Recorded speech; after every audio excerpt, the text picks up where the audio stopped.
दोस्तों नमस्कार, ये है मार्गदर्शन फॉर सिविल सर्विसेज। मैं अनुराग चौधरी।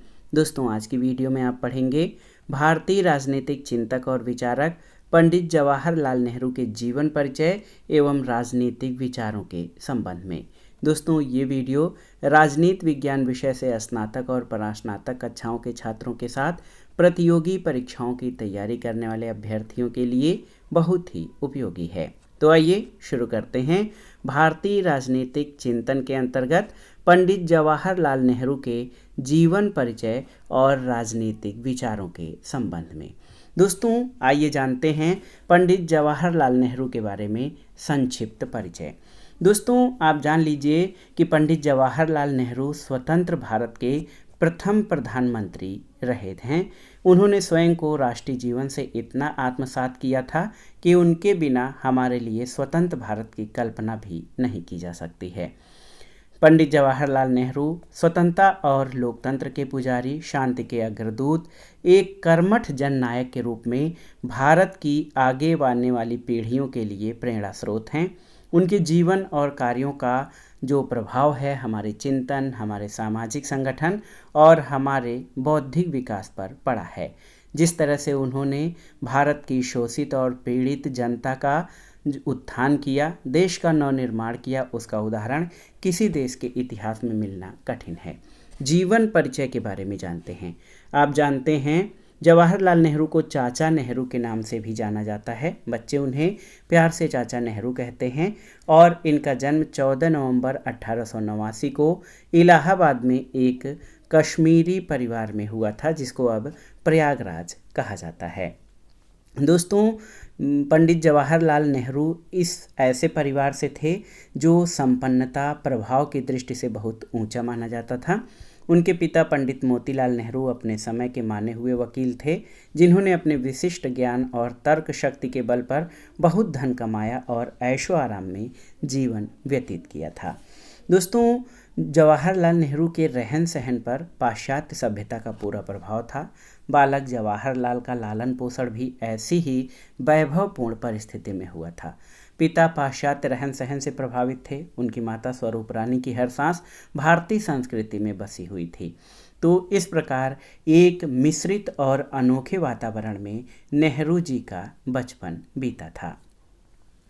दोस्तों वर्ष 1912, देखिए 1912 में नेहरू ने एक प्रतिनिधि के रूप में बांकीपुर अधिवेशन में भाग लिया था और नेहरू जी 1916 में पहली बार महात्मा गांधी से मिले थे।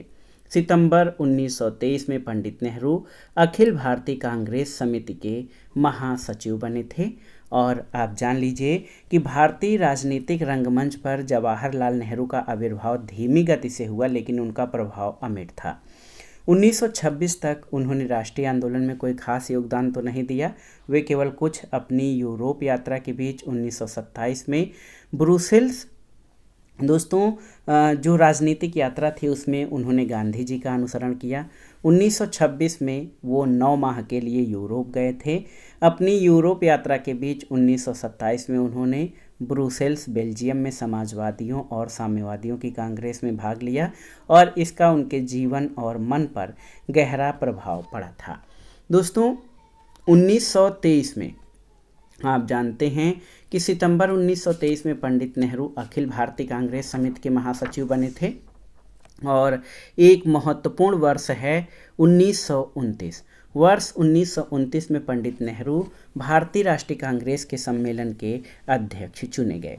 1929 में जवाहरलाल नेहरू को कांग्रेस का सभापति चुना गया।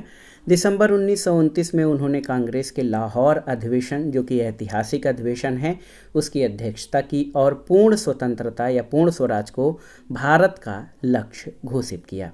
अपने अध्यक्षीय भाषण में उन्होंने ये स्पष्ट किया कि भारतीयों की स्वतंत्रता का अर्थ ब्रिटिश प्रभुत्व और ब्रिटिश साम्राज्यवाद से पूर्ण स्वतंत्रता है। ये सम्मेलन जो है जब चल रहा था तो 31 दिसंबर 1929 की अर्धरात्रि के तुरंत बाद उन्होंने रावी के किनारे लाहौर में तिरंगा फहराकर भारत के लिए पूर्ण आज़ादी का संकल्प दोहराया। और दोस्तों ये बहुत ही महत्वपूर्ण कांग्रेस अधिवेशन रहा जिसमें पूर्ण स्वतंत्रता का प्रस्ताव पारित किया गया था। 1934 के कांग्रेस के बम्बई अधिवेशन में उन्होंने स्वतंत्र भारत के लिए संविधान बनाने के उद्देश्य से संविधान सभा बुलाने का प्रस्ताव पेश किया, जिसे कांग्रेस ने सर्वसम्मति से स्वीकार किया था।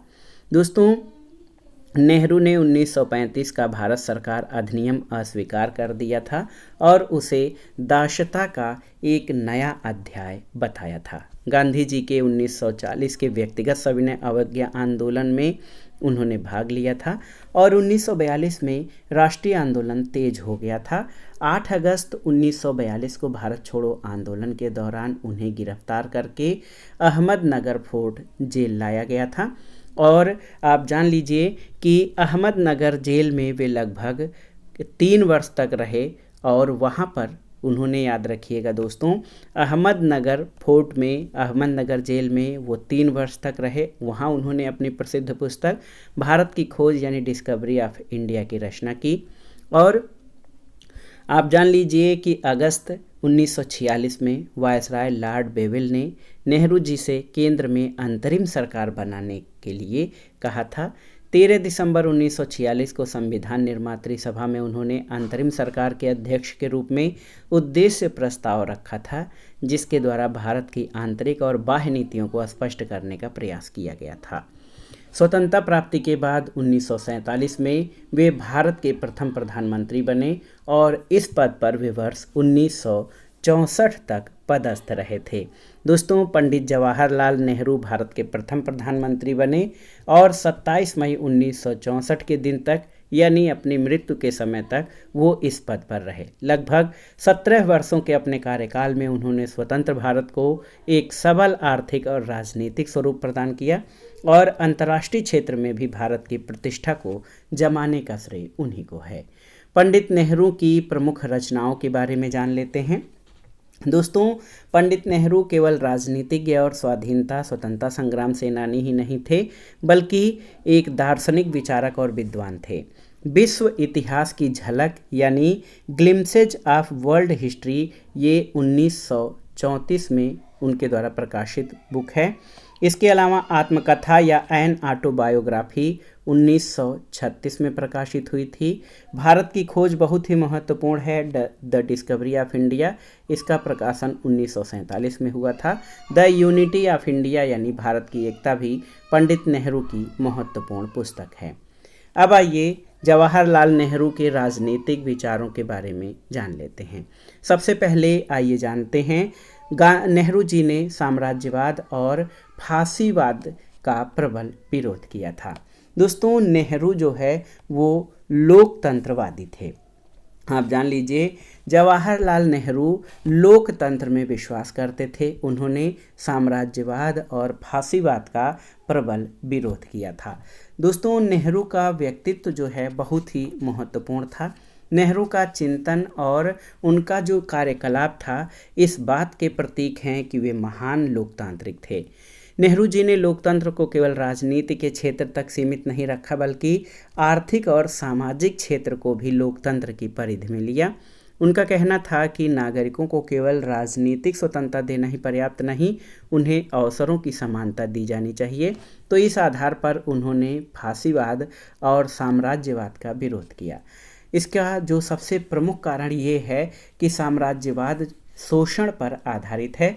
उन्होंने साम्राज्यवाद को शोषण की दर्द भरी कहानी और मानवता के नाम पर कलंक बताया था, क्योंकि एक ऐसा समुदाय उत्पन्न हो जाता है जो दूसरे लोगों के हक और अधिकार को छीनकर उनको दास बना देता है अपनी सुख सुविधाएं और ऐश्वर्य बढ़ाने के लिए। साम्राज्यवाद का परिणाम ये होता है कि राजनीतिक अत्याचार और इससे सामाजिक विखंडन को बढ़ावा मिलता है। और फांसीवाद स्वतंत्रता, प्रगति और विश्व शांति का विरोधी है। और सबसे महत्वपूर्ण बात ये कि नेहरू जी लोकतंत्र के प्रबल पक्षधर थे। इस आधार पर उन्होंने फांसीवाद की आलोचना की, इसका विरोध किया, क्योंकि ये स्वतंत्रता, विकास और विश्व शांति में कोई आस्था नहीं रखता है। ये एक प्रकार से लोकतंत्र का भी विरोधी है। आइए सेकुलरिज्म यानी धर्मनिरपेक्षता के संबंध में नेहरू जी के विचारों को जान लेते हैं। बहुत ही महत्वपूर्ण है दोस्तों। धर्मनिरपेक्षता के संबंध में पंडित नेहरू ने इसको इस तरह से परिभाषित किया है धर्मनिरपेक्षता को कि इसका अर्थ धर्महीनता नहीं है, इसका अर्थ सभी धर्मों के प्रति समान आदर भाव और सभी व्यक्तियों के लिए समान अवसर है। जो पाश्चात्य चिंतन है उसका जो धर्मनिरपेक्षता का जो आशय है वो किसी भी धर्म का लोप होता है, यानी कोई राज्य का कोई धर्म नहीं होगा। लेकिन नेहरू जी ने कहा कि धर्म का लोप नहीं या धर्म की हीनता नहीं, इसका अर्थ सभी धर्मों के प्रति समान आदर भाव और सभी के लिए समान अवसर। और धर्म और राजनीति का जो सांप्रदायिक स्वरूप है वो देश के लिए घातक है और इसी आधार पर उन्होंने धर्मनिरपेक्षता को समर्थन दिया था। धर्म प्रधान राज्य के रूप में भारत एक प्रमुख धर्म की मान्यता देकर शेष धर्मों के प्रति अन्याय नहीं कर सकता था। इसी आधार पर नेहरू जी ने कहा था कि धार्मिक राज्य का विचार सदियों पहले त्यागा जा चुका है, इसलिए भारत को संकीर्णता की परिधि से निकलकर सभी धर्मों के साथ समान व्यवहार, समान आदर भाव करना चाहिए। नेहरू की धर्मनिरपेक्षता से ये अर्थ नहीं निकालना चाहिए कि वे अधार्मिक थे अथवा धर्म और ईश्वर से उन्हें घृणा थी, लेकिन उन्होंने जो धर्म का व्यापक स्वरूप है उसको अपनाने की बात कही थी। दोस्तों, धर्मनिरपेक्षता संबंधी नेहरू जी के विचार इन आधार पर जाने जा सकते हैं कि नेहरू जी का मानना था कि भारत जैसे देश की एकता को बनाए रखने का सबसे उचित मार्ग धर्मनिरपेक्षता है। राज्य को अपने नागरिकों से धर्म के आधार पर भेदभाव नहीं करना चाहिए, सभी धर्मों के साथ समान आदर भाव रखना चाहिए। सामाजिक जीवन में सांप्रदायिक सद्भाव को सुनिश्चित किया जाना चाहिए और इसी आधार पर उन्होंने हिंदू मुस्लिम एकता की भी बात की और इसका जो परिणाम होगा ये होगा कि सभी धर्मों के अनुयायी राष्ट्रीय जीवन में समान रूप से योगदान कर सकेंगे। दोस्तों, जीवन के सभी क्षेत्रों में दृष्टिकोण धार्मिक आधार पर नहीं वरन विवेक सम्मत, वैज्ञानिक और मानवीय आधार पर निर्मित किया जाना चाहिए, ऐसा जवाहरलाल नेहरू का मानना था। अब आइए राष्ट्रवाद और अंतर्राष्ट्रवाद के संबंध में नेहरू जी के विचारों को जान लेते हैं। दोस्तों, पंडित नेहरू महान राष्ट्रवादी थे और इसके साथ साथ वो अंतर्राष्ट्रवाद के भी समर्थक थे। आप जान लीजिए, उन्होंने राष्ट्रवाद का कोई नया सिद्धांत तो नहीं दिया था। उनका राष्ट्रवाद रविन्द्रनाथ टैगोर द्वारा प्रतिपादित समन्वयात्मक सार्वभौमवाद से प्रभावित था। उन्हें विवेकानंद और अरविंद के राष्ट्रवाद संबंधी धार्मिक दृष्टिकोण से सहानुभूति नहीं थी। धार्मिक राष्ट्रीयता की धारणा बहुत अच्छी उन्होंने नहीं माना है। दोस्तों, नेहरू जी ने भारत की एकता शीर्षक निबंध में ये लिखा है कि भारतीय संस्कृति में अनेक विविधताएं हैं, इसके बावजूद संपूर्ण भारतीय इतिहास में बुनियादी एकता के दर्शन होते हैं। पंडित नेहरू के राष्ट्रवाद का मूल धर्म सांस्कृतिक बहुलवाद है, जहां सभी के विचारों का सम्मान और सभी के धर्मों का सम्मान है। और दोस्तों, आप जान लीजिए कि भारत की राष्ट्रीयता न तो हिंदू राष्ट्रीयता है न मुस्लिम, वरन ये एक विशुद्ध धार्मिक राष्ट्रीयता है। नेहरू जी भावनात्मक दृष्टि से भारत को राष्ट्र की संज्ञा देते थे। उनका ये कहना था कि भारत विविधता में ही एकता के दर्शन होते हैं। नेहरू उग्र राष्ट्रवादी होने के स्थान पर उदार राष्ट्रवाद का समर्थन करते थे और उनके उदार राष्ट्रवाद का मुख्य लक्षण ये है कि अपने राष्ट्र के प्रति भावुक होते हुए भी वे दूसरे राष्ट्रों से न तो घृणा करते थे, न ही उन पर आधिपत्य स्थापित करने और उनका शोषण करने के विषय में सोचते थे। आप जानते हैं कि जब भारत स्वतंत्र हुआ तब उन्होंने या उसके पहले उन्होंने कहा था कि एक पराधीन देश के लिए शांति का कोई अर्थ नहीं, क्योंकि शांति तो स्वतंत्रता के बाद ही स्थापित की जा सकती है। इसलिए साम्राज्य और साम्राज्यवाद को मिटना ही चाहिए और उसका ज़माना बीत चुका है। दोस्तों, अंतर्राष्ट्रीय शांति में उन्होंने ऐसे राष्ट्रवाद को ठुकरा दिया जो अंतर्राष्ट्रीय शांति में बाधक हो और अपने स्वरूप में आक्रामक हो। उन्होंने राष्ट्रवाद के भी व्यापक अर्थ ग्रहण की बात की है। नेहरू का राष्ट्रवाद साम्राज्यवाद से मुक्ति और देश के लिए संघर्ष की प्रेरणा देता है। इसके अलावा नेहरू को राष्ट्रवाद संबंधी धार्मिक दृष्टिकोण से कोई लगाव नहीं था। वे धार्मिक राष्ट्रवाद के विपरीत अपने राष्ट्रवाद संबंधी विचार को धर्मनिरपेक्षता के आधार पर स्थापित करने के हिमायती थे। दोस्तों, धर्मनिरपेक्ष राष्ट्रवाद की भावना ने नेहरू को सांप्रदायिकता की भावना का प्रबल विरोधी बना दिया था। दोस्तों, सांप्रदायिकता एक धर्म की दूसरे धर्म से वैमनस्यता या उसके विरोध को प्रकट करता है। इसमें धार्मिक सौहार्द की भावना नहीं होती है। लेकिन धर्मनिरपेक्षता के भारतीय स्वरूप की बात करके नेहरू जी ने सभी धर्मों के समान आदर भाव की बात कही।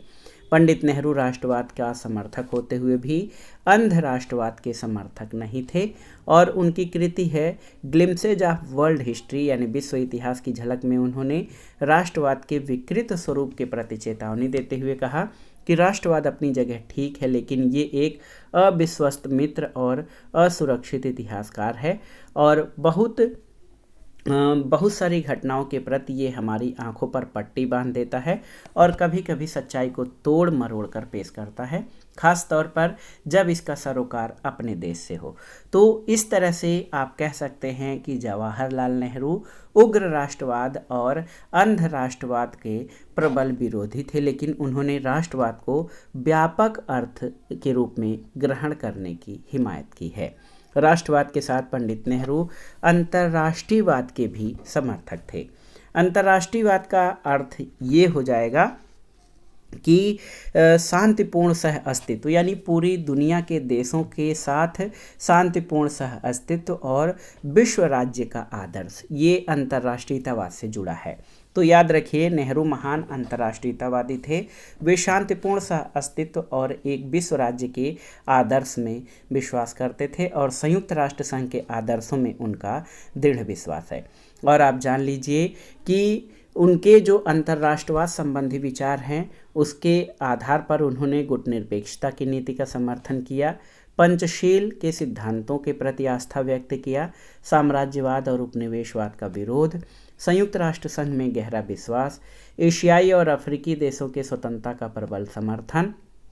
और आप जान लीजिए कि अंतर्राष्ट्रीय विवादों का संयुक्त राष्ट्र संघ के जरिए समाधान की कोशिश और फांसीवाद और नाजीवाद का विरोध, ये जवाहरलाल नेहरू के अंतर्राष्ट्रीयतावाद के पूरक हैं।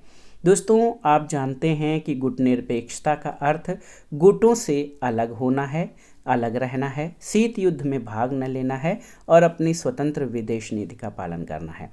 पंचशील के जो सिद्धांत हैं उसमें एक दूसरे की प्रादेशिक अखंडता और संप्रभुता में विश्वास है, अनाक्रमण, एक दूसरे के आंतरिक मामलों में हस्तक्षेप न करना, समानता और पारस्परिक लाभ और शांतिपूर्ण सह अस्तित्व है। और नेहरू का ये विश्वास था कि यदि इन सिद्धांतों को सभी देश मान्यता दे तो आधुनिक विश्व की अनेक समस्याओं से निदान मिल जाएगा। दोस्तों, नेहरू ने युद्ध और शांति के विषय में जो विचार प्रकट किए वो शांतिपूर्ण सह अस्तित्व और गुटनिरपेक्षता की नीति का समर्थन करते हैं और वे ऐसे शांतिवादी थे जो शस्त्रों के प्रयोग को हर परिस्थिति में ठुकराने की बात करते थे। नेहरू का आदर्शवाद बहुत ऊंचा था, लेकिन एक यथार्थवादी राजनीतिज्ञ के रूप में उन्होंने अवसर पड़ने पर शत्रु का संपूर्ण शक्ति से मुकाबला करने में विश्वास प्रकट किया है और उन्होंने संयुक्त राष्ट्र संघ में आस्था व्यक्त की है। एशियाई और अफ्रीकी जो देश हैं, तृतीय विश्व के देश या नौ स्वतंत्र देश, उन्होंने उनकी स्वतंत्र विदेश नीति का पालन करने और गुटनिरपेक्षता की नीति का समर्थन करने पर बल दिया था। अब आइए देखते हैं नेहरू जी के लोकतंत्र और नागरिक स्वतंत्रता में विश्वास पर। बहुत ही महत्वपूर्ण है दोस्तों। आप जानते हैं कि पंडित नेहरू की संसदीय लोकतंत्र में गहरी आस्था थी। इसी कारण वे राजतंत्र, कुलीन तंत्र, अधिनायकवाद, फांसीवाद, इन सभी प्रणालियों के कटु आलोचक थे जो लोकतांत्रिक शासन प्रणाली में विश्वास नहीं करती थी। तो आप जान लीजिए कि लोकतंत्र के बारे में नेहरू का कहना है कि राजनीतिक लोकतंत्र लक्ष्य तक पहुंचने का एक मार्ग है, स्वयं कोई लक्ष्य नहीं है। पंडित नेहरू लोकतंत्र को केवल एक शासन प्रणाली मानने के बजाय इसे जीवन दर्शन मानने के हिमायती थे।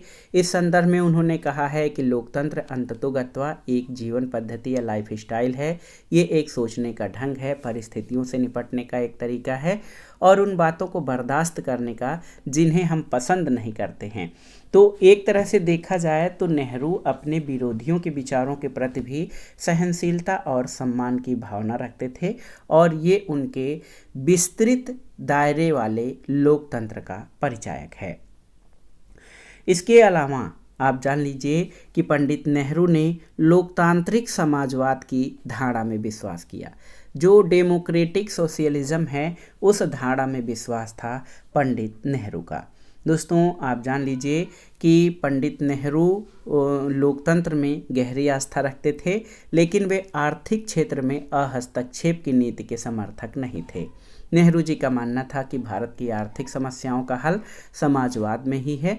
तो इस तरह से उन्होंने लोकतंत्र और समाजवाद दो प्रणालियों के प्रति आस्था रखते थे और इसी के मिश्रित रूप लोकतांत्रिक समाजवाद के प्रतिपादक के रूप में विख्यात हुए थे। दोस्तों नेहरू जी ने शांतिपूर्ण और न्यायोचित उपायों से गणतंत्र यानी लोकतंत्र और समाजवाद को एक साथ कैसे संयुक्त किया जाए इस पर विचार किया और उन्होंने इस समस्या का समाधान लोकतांत्रिक समाजवाद में दिया कि लोकतंत्र जहां लोगों के स्वतंत्रता का रक्षक है, वहीं समाजवाद से हमें आर्थिक समानता के लक्ष्य को प्राप्त करना चाहिए।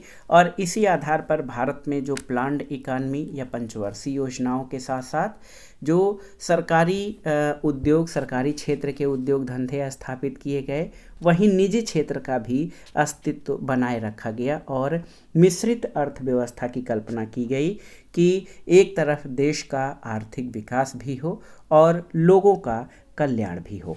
तो नेहरू ने साम्यवाद और मार्क्सवाद की बात तो की है। उनका विश्वास था कि सोवियत संघ के आविर्भाव के साथ मानवता के इतिहास में एक नए युग का सूत्रपात हुआ है, लेकिन उन्होंने कट्टर मार्क्सवाद का समर्थन नहीं किया और हिंसा की बात नहीं की। उन्होंने लोकतांत्रिक तरीके से समाजवाद और स्वतंत्रता, समानता और शांति की बात की है। बहुत ही महत्वपूर्ण है पंडित जवाहरलाल नेहरू के विचार। नेहरू जी आर्थिक स्तर पर भारत को लोक कल्याणकारी राज्य बनाने के लिए जीवन पर्यंत प्रयत्नशील रहे और समाजवादी ढंग का कल्याणकारी राज्य वर्षों से निश्चय ही 1927 से नेहरू का भारत के लिए आदर्श रहा था।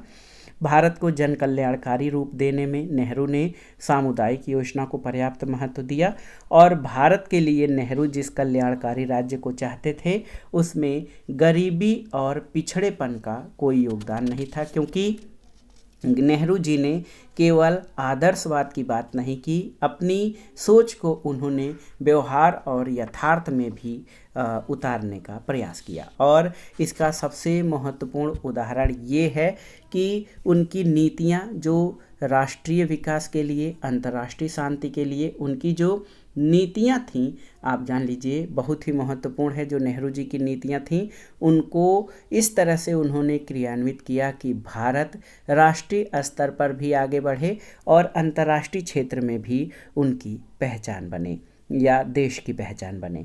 दोस्तों नेहरू का संपूर्ण राजनीतिक दर्शन मानवतावाद की सबल पृष्ठभूमि पर आधारित था। वे समन्वयवादी थे और एक प्रकार से देखा जाए तो उन्होंने गांधी और मार्क्स, भारतीय सभ्यता और पश्चिमी सभ्यता के जो श्रेष्ठ सिद्धांत थे, अच्छे विचार थे, उनको मिलाकर नए भारत का निर्माण करने का प्रयास किया। और नेहरू जी ने राष्ट्रीय स्वतंत्रता, प्रजातंत्र, धर्मनिरपेक्षता, योजनाबद्ध विकास, समाजवाद, विश्व शांति और गुटनिरपेक्षता के सिद्धांतों के आधार पर भारत को एक नई पहचान या नए भारत का निर्माण करने का प्रयास किया। तो दोस्तों ये था आज का वीडियो, भारतीय राजनीतिक चिंतन के अंतर्गत पंडित जवाहरलाल नेहरू के जीवन परिचय और राजनीतिक विचारों पर आधारित महत्वपूर्ण वीडियो, जो आपके लिए बहुत ही महत्वपूर्ण है। आप इस टॉपिक को अच्छे से तैयार कर लीजिएगा। वीडियो आपको कैसा लगा हमें कमेंट बॉक्स में ज़रूर बताइएगा। वीडियो को लाइक करें, शेयर करें और इस चैनल मार्गदर्शन फॉर सिविल सर्विसेज को सब्सक्राइब करें। वीडियो देखने के लिए धन्यवाद दोस्तों, नमस्कार।